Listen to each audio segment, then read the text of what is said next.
IGCDs, Mima Obibia Aquaba, Ahadia latest and hot news, and Enamide Bremo. And it is a winner subscriber, Omodia say, we subscribe to the channel. Go ahead to say, over click a subscribe button. Now, barely notification.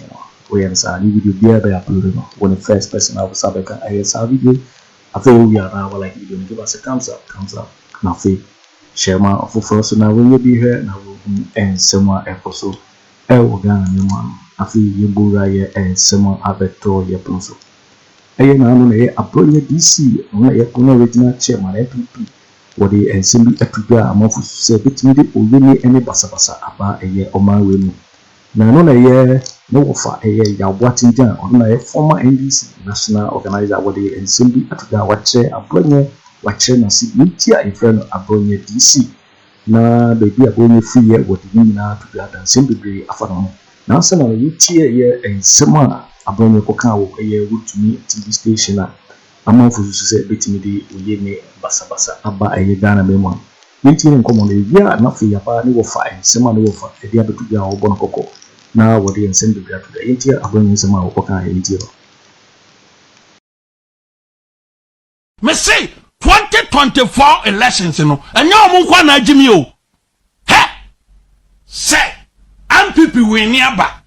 na so obi be ka kire say because of asundue nti yemfama NDC e bakaza Ghana nche NPP me say I'm repeating it here say NPP e kokoto aba na kwase ampanyi ni bi sori e be ka kire say ono na ye asundue yi na ofiriwie mu na aba na nyankopon asoma ne say on my country NPP for say mona maweni na mama sundue nti momfama NDC for bakaza Ghana nche say san kwase ahuna na wo mo de nam no ye baka kire o mo 7 December say police mpeba binyina soja mpeba binyina na NDC ni NPP yentintim obi antimi wura obia because kasika na mekasika no botu a mebotuo me ka kire NPP ni bia say NDC ni kasika na twan bi nko report to police babia nko police ni amane ombeka say we preach violence and lawlessness me say san kwase ahuna na wo mo dia start no NDC ni kasika na twan bi nko police amane wo ya kwase a onim nyansa na NDC and o shall e buo mo dripping who videos ni bi me da maka me you can't do such nonsense because here me reading so buo bi was sampa me ya buo NDC ni wo sunyana onye hwe NDC ni wo sampa no di nkwa asema e di MPP ni a me organize na NDC ni onam sunyana onye hwe no so twase ka no sampa NDC ni o wo sunyana onye no ya me ya twa ne sika na teka say my no e blue eno be lawlessness aye sani e be kono because obi ntimi trase nya say emfie nwotwe aso nti ba force obi mfa to me ma obi what kind of nonsense is that na lawlessness obi timi sware ma ye bas branding no one fan pictures antitaro ho odi bo ho one fan antitaro otuto laptop obi ka to obi nko yo tipo really and somewhere Abronye editor mean some okay me condemn something because in some way and say so I will Ghana mema ubutu abebutu twasika na omara hefa ne yako na jesem pese butu eye omagana enye no na ye hwehwe na ni some way of the butu Ghana ne wofa eye ya boatinja ono na ye former NDC national organizer award in simbi abetuja safo no bigwan so oni nyina ye busia baako na we NDC and we NPP when you are the ensema to that, you could see a year and come out a course so if I hear Abronye DC and Ensema Waka, you could see some into no fire watching John, a former national organizer for the NDC. Now, one Kazawa Fasi Kwam Bafo Abronye. Yes, what can Sembiama Ote and I say, hey, Sanam Tete war. Na somebody. Den chemu pa ne sen kwame na menchia one wabenya for studio and open na menchia na tifo itime sama no forma o mfanche makasa na mepota no me oh de me hu dom me tu kwan kasati awo kwa abru shiri there we are campaign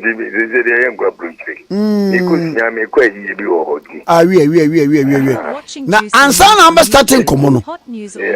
Abronye go for say oh yewura na na obi bo ahin wo fa ase oye wo so wo fa ase wonu ofiri hin na bose ne sen well kwame Abronye ebe fa na say yewu obi ewo Ghana ha tena jezo oye Ghana ni oh yes emra no klase akoda onyanya 7 years ni ebe hu wo Ghana constitution na ekon na yenim baabi a ofire ni yenim ne papa ene ne maame no he is considered to be Ghanaian baba minti ene die sem say no kwase be wum ni say enya de say oye yekrumuni ankasa but ne papa ene ne maame be ye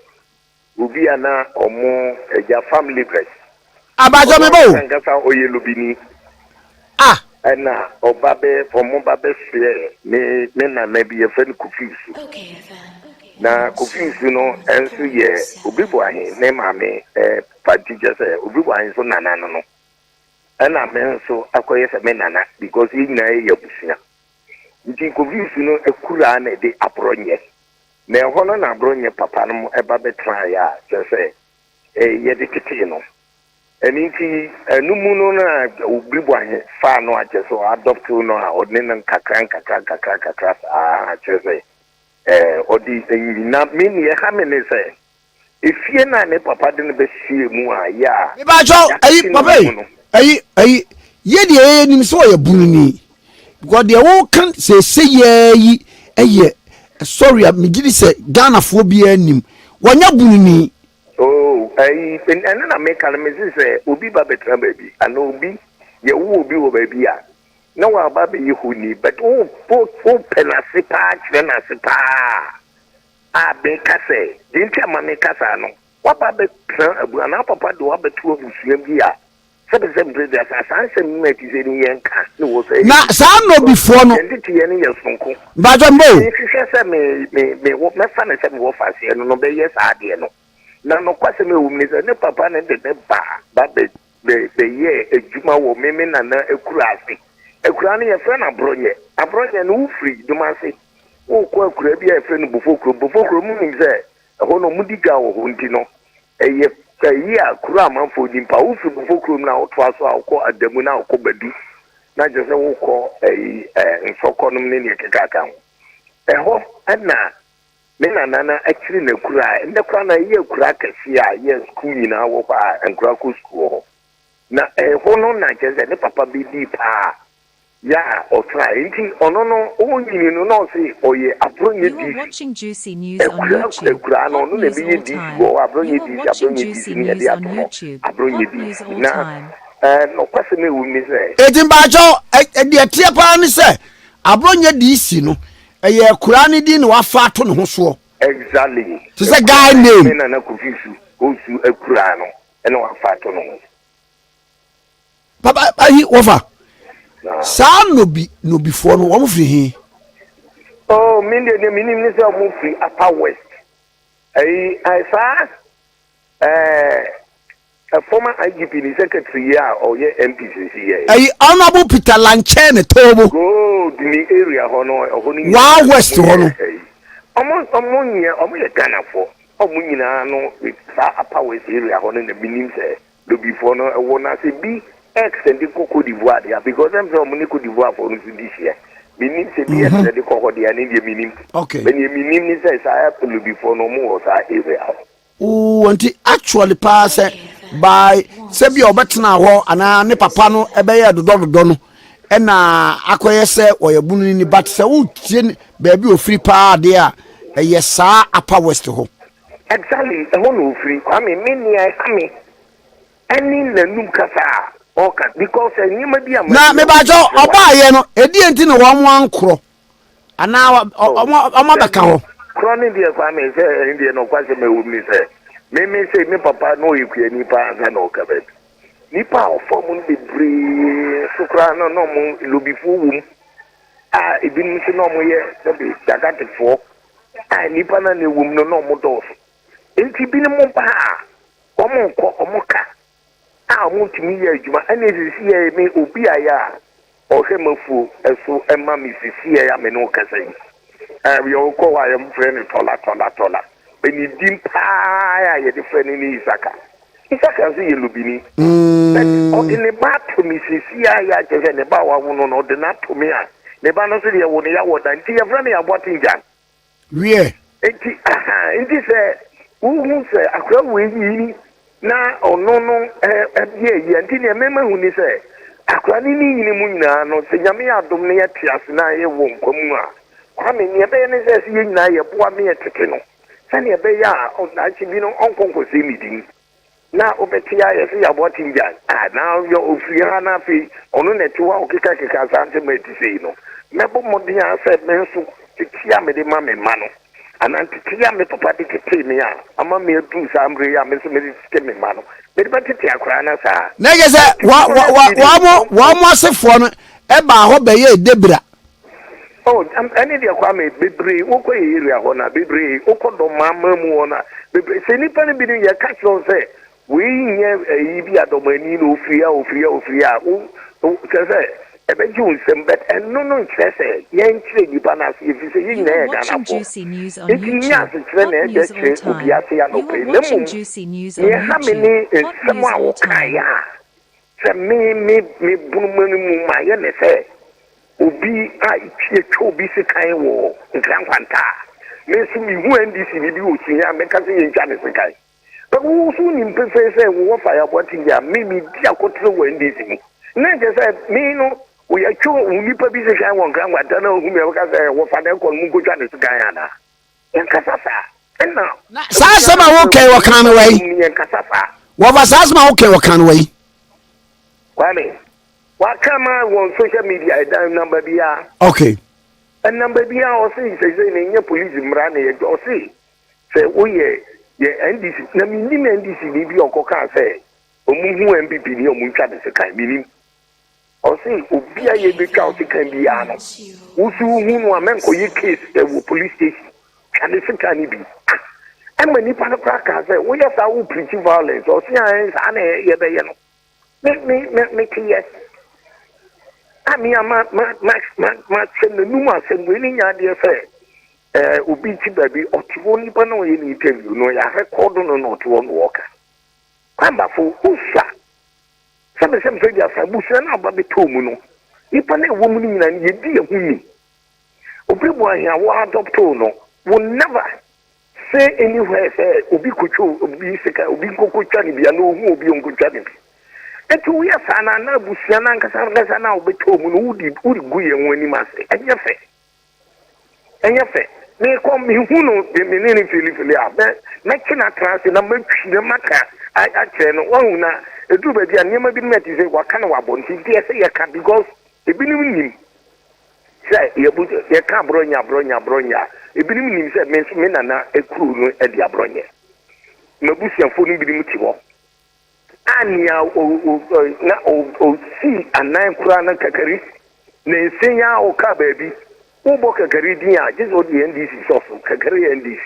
eti ebusia na mu ache ebinim ye NPP fo ebinim ye NDC fo na ko ka se ye chobi se kan wo ho na wo hu NDC bi na je se wo busia ni kura ba ka che ze yingutwa ne se kai bia da yi wo fa ebufuo nim ni wuraba asem bi nti enenam saa so ma ne ko kan sa obufu a na wunyimi ebufu nsese jimi sabe prebiasa o bibi wo ho na wo ya so di nyansa to mu kakra na nsen abranti bi efa yi phone si nani ana dampare debe ni mebo ye mutuo papa yi interior minister body design ye bebo ye mutuo Henry Cote Alcope, and then I bring you as I say. Now, Sammy, we know, and you say, you are a sentence pano, and then a catano babon, Tibaka as a knob, the TIA action. Nancy, yet you know, I didn't go in a court. obi a wo so bobo bi yam tuo mi e de ne ko gyina kota ye ni wati su na wo so kra no nye bemba o kwa me be bia duru no apato we ya ye ba beto no sa nya mo we ni se yati na kampesa ko pasa wo ye regional chairman wo be kasa se mo yi se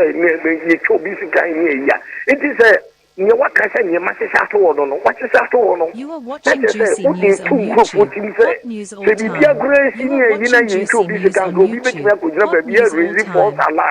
Oh, yeah, show is the kind and you wish you can say. Now, sad lawless, society, and I, it is a tremu woman. Now, as I say, when you're na kasa by way of say what friend na me ko me nim se me nya no so a me hwehwe no me nya no ameka kire ne se medical ya bowachia wo radio so wo sorry a radio so ana wo medical ya bowachia sanse bi hunu no ne san nsem keka funa wo keka no jai na yebusia mu no sanse keka na bi ni ho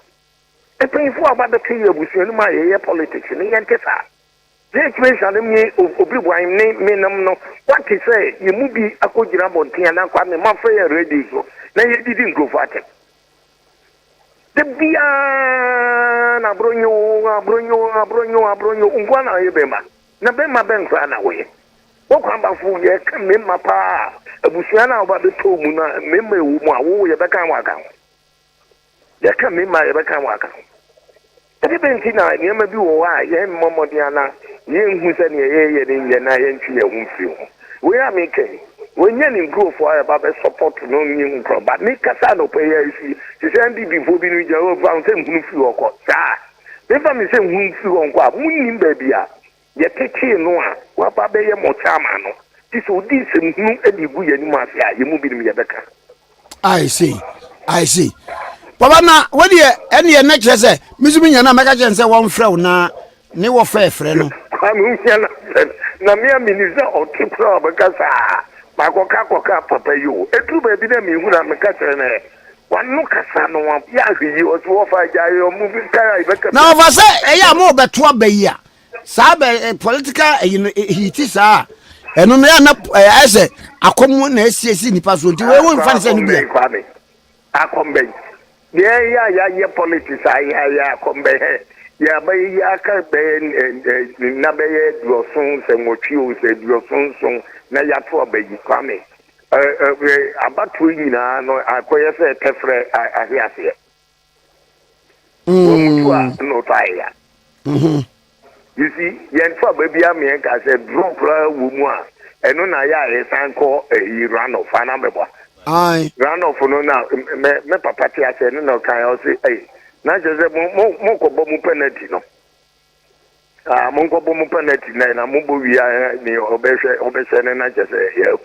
inya ko du run of pe na papa ti ya mo ko bo mu penalty ndi edu ho no run of ne nye den ya obi be wi Hot news all time. You are watching Juicy News on YouTube. Hot news all time. Sakwa eno me kaisa na make news na me ye ho nkodo nhyere di se wo mo kwotwe tan e wo tan na eden a ebete ense wo tan da kwa be ni nyina no de na me ka no abronye party payinfo no en friend ne transi no mo ne nkasa me tisa brante ne mebu bi yam tu no me fra party payinfo no bi ka kiro mo se mo fa san pada na mo no mo nkasa wo na sabe pe bia tu ni nya tu a ye be mo yam na nya ba ye de bebu bi na nya sika ye betwe abu bi na mum sama ye be kamanga na fo ate ase ato aba man ye na ni ya tu a obebo anya ba obebo no enu fa vote ma me gu yi ballot box mu ma sama ya ubena tinya na monwa ubeturo eni wo campaign papa ubeye no ene de ma fati afie na o preach violence na me yesi ya kwame at the end of the day yen konko kan ba ne yen ka se why na no o aye no so ye be ma pa o kan semwa e be kire se enye man ko yi obeye se ye declare the winner that be at the end of the day ye can vote na Ni any managers you be declaring say we winning. And that is exactly what we need to do. Na wa fe. Me ni udi nkomo ya wangaza unia na na biribu ahingina amano so. Wasi bibia nya wrong di abro hinye kan. Ni Abronye kan. Wasi bi na na biribu ahisi bibia enya wrong go gina amano so kura. Wasi bibia anya wrong. Ai udi mo onu anka. Kofi sa na yetiti yen. Onu kofi na wo ka sa se bibia anya wrong. Sa na yetiti. Udi aye onu mejina ade na onu kofi na o ye panyin. O mejina abonti no nke ka sa se. na udi ma aye wo fa ma minyina gina so na tie no e. Na biribu ayi mi mo achi. No doctor. Na bako de. Na no ba ma. Me be na na jo. Am for so one ba ti omubu afupa. E wo yifa. Na that no. Na that's possible. Where do am for invitation na ma. Oh, a common invitation ba me say me wa shinging Vincent come to no ansem. Me ya na me. Na wa ya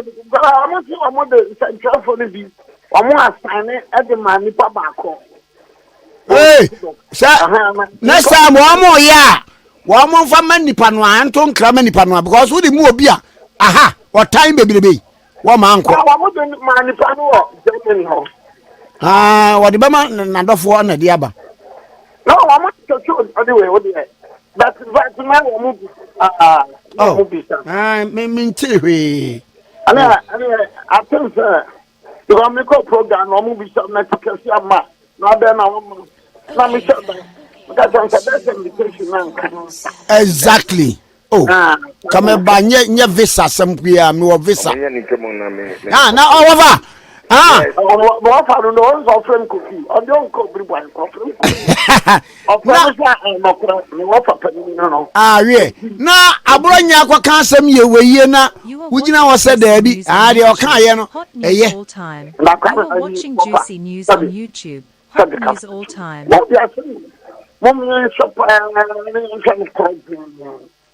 yep, woman. No, in law, sir, the common law. Debio, obi akodoma akwatwa obi sekai ti wo so se obi hu obi odoma se won twa na sekai. No, what I'm saying is, unless I go the traffic no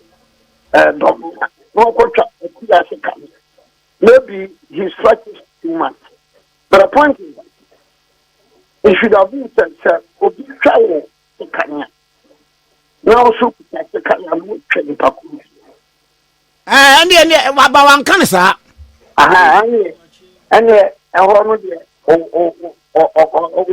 channel. And you watch them with you. What I gina so na me ma what I what in chat.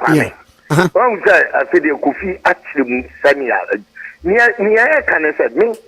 am to me NDC penny Kofi we NDC and NPP penny Abronye the office ya sama walking say obi chobi se kan won kan kwanta ono so be kire NDC bi say NDC na ko ja na se kai let's say me no kwa na tie yi ase na we five phone now what is say oh ye chobi MPP ni bi se kan won kan kwanta o say ene wo fa net wo so fa se kana ko chal ya sa papa so almost ene ma du wa me me ya ni so nya ka na o te akwa no ka nya nya ka na ko fi o te no and you say, oh, baby, great, now what can say? You know, said no, ya, me wouldn't miss any material. Make us say yes, me fasten no, ya, no, ya, you cannot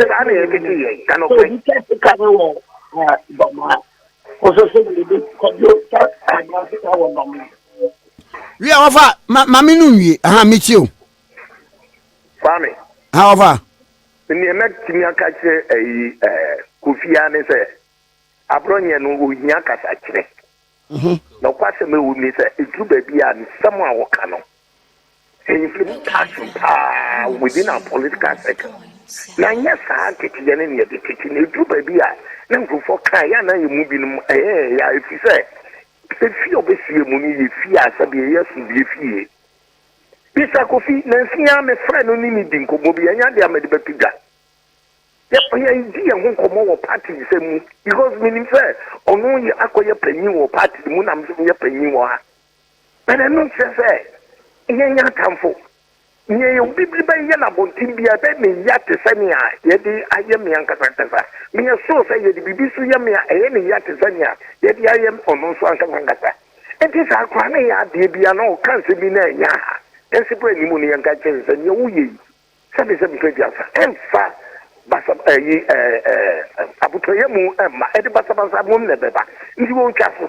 ti mesre bebri nya se we no ba be gira radio no wa ka se yo ye ebi kura na wo nti asem na o kan ye no ti on ti ya on ko pe no nti mi de me make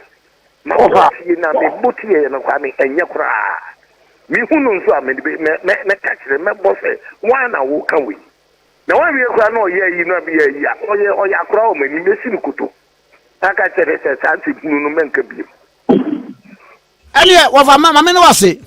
yo ka me se da Yo, for waiting and some NDC former national organizer ya Boakye and some of the previous fire Abronye DC ne sama wakokeka amafo so say betimi di oyene ene basabasa aba aye Ghana memo ano the guy was DC so and now no so we don't subscribe ya bobodi and say subscribe to the channel and say hadie latest and hot news in kwa and amade promo after we are not like the video give us a thumbs up na share my offer so now when you be here now and some also Ghana memo also with me at share what you fire and some way now comment boxing Bobati Nkabi in my next video. Thanks for watching. Like and share the video. You can also drop your comment. Please don't forget to subscribe. Click on the bell to turn on the notification.